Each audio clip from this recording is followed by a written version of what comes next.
Vamos a mais um vídeo. Hoje eu quero estar comentando sobre Atos 2. Eu achei muito interessante o comentário do Pedro Lira num comentário meu, num vídeo meu, chamado Não Leia a Bíblia Protestante e Católica. Achei muito legal e ele fala assim, Atos 2 desmonta essa tese, o Espírito Santo abençoou todas as línguas. Muito obrigado, Lira, por esse comentário, porque você apresentou para mim, esse comentário seu abriu meu olho para observar Atos 2 de uma maneira muito diferente.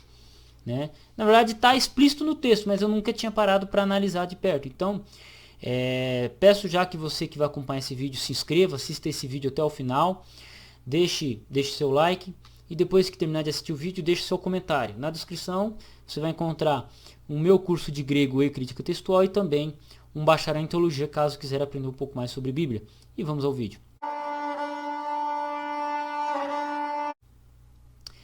Atos 2 desmonta a tese, o Espírito Santo abençoou todas as línguas. É interessante observar que Atos 2 ele é um capítulo que ele coloca o que? Você tem você tem Jerusalém, você tem a festa do Pentecostes lá, e era um local que se reunia judeus de todos os cantos da terra. Então tinha judeu persa, judeu vindo da Etiópia, judeu vindo de Roma, vindos da Grécia. Então você tinha pessoas do mundo todo lá que falavam vários idiomas, né, idiomas diferentes. E aí o Espírito Santo desce sobre os discípulos e eles começam a falar cada um uma língua diferente. E eles eram entendidos por esses povos. Se você pegar lá Atos 2, lá fala, como nós podemos ouvir falar cada um em nossa própria língua, sendo esses galileus?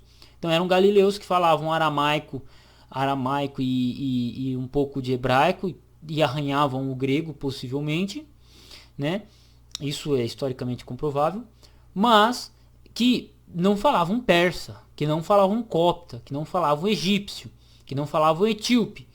E aí, cara, quem era dessas nacionalidades falava, nossa, como é que eles estão falando em nossa própria língua e nós estamos ouvindo falar das grandezas de Deus?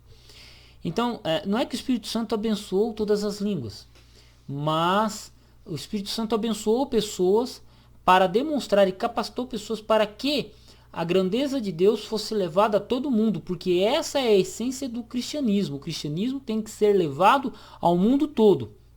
Não é à toa que as igrejas cristãs elas atingem o mundo todo. Você pega aí a própria Igreja Católica, tem atuação em quase todo mundo, a Igreja Adventista do Sétimo Dia tem atuação em quase todo mundo.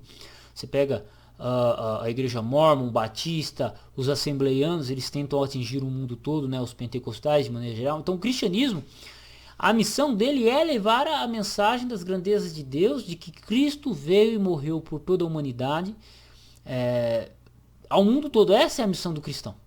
Um cristão que não tem isso, ele está falhando. E o texto de Atos 2 especificamente, ele traz essa ideia para nós.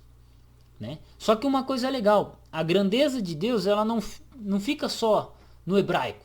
Pá.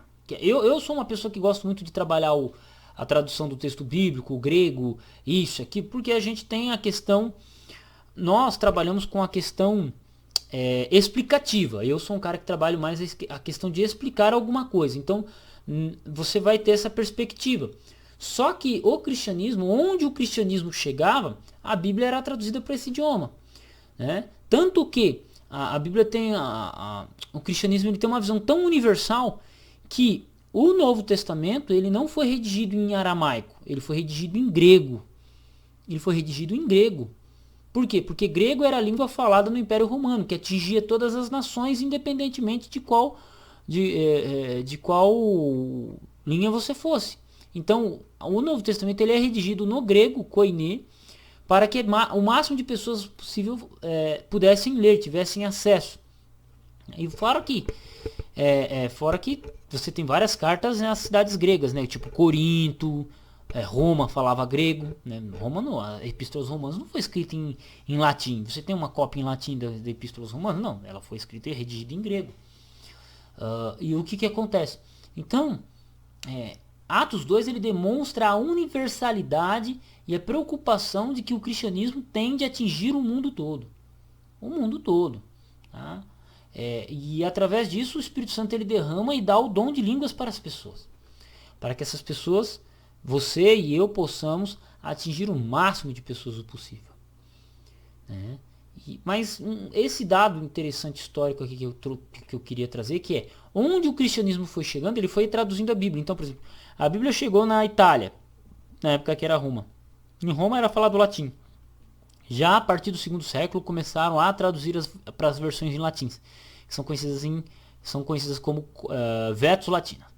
Quando a Bíblia chegou no Egito, por exemplo, ela foi traduzida para o copta.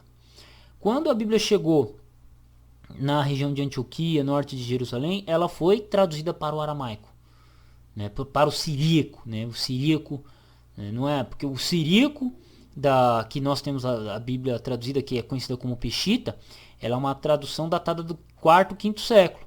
Ela não é o siríaco palestinense, ela não é o aramaico palestinense do 1º século. É um idioma falado a partir do 4º, 5º século, do 4º, 5º século. Então a Bíblia, onde ela chegou, ela foi sendo traduzida. Quando o protestantismo também chegou, surgiu lá por volta de 1500, a Bíblia foi sendo traduzida para o alemão, né? Podia existir traduções em alemão antes, mas a grande divulgadora da Bíblia no idioma do povo foi a Bíblia de Lutero em alemão. Depois você teve John Wycliffe entre os ingleses. Depois de John Wycliffe você teve John Wycliffe? Não, John Wycliffe é o Estrela da Manhã. A Estrela da Manhã da Reforma, me perdoe. William Tyndale em 1522 traduziu a Bíblia para o inglês, morreu por causa disso. E aí, posteriormente dele, a posterior dele teve a Bíblia de Genebra em inglês, teve a Bíblia King James, em espanhol você teve o Cassiodoro Reina, e depois você teve o Valera, que aí Reina Valera são o nome de dois autores, um traduziu a Bíblia primeiro e o outro continuou o trabalho. Nós em língua portuguesa tivemos João Ferreira de Almeida em 1681.